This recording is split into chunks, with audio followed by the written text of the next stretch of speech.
Amen. Linhon.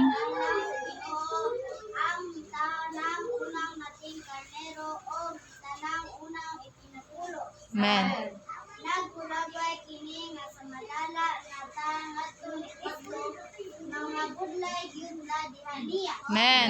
Bulig sa Espiritu Santo aron nagpinabuhi pinaagi ni Kristo. Amen. Ingon Pinaagi ni tingali Kristo. ang uban nga dili angay nga gamiton nato ang pulong mga budlay. Mm. Kay panahon man karon sa grasya. Amen. Ingon sila nga iya sa grasya ang tanan dili sa mga buhat walay duha-duha nga grasya ang maayong yuta nga gihatag kanato.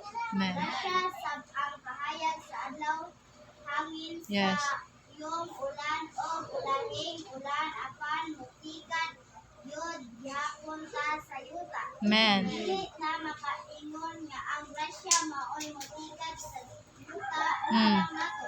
Dili gyud mubuhat ni ana ang grasya. Sa sinugdan gyud sa kasulatan kay nilalang na si Adam. Amen. Motikan gyud sa yuta.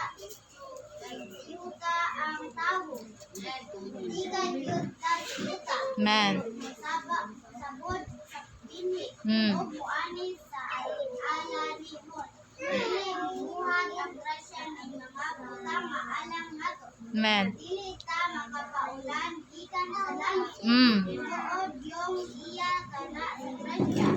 Iya sa grasya tanan ang kahayag sa adlaw hangin lan ug tabulok ng yuta. Amen. Nakaampo gyud kita ta nga naay kaabuhan tapunan. Amen.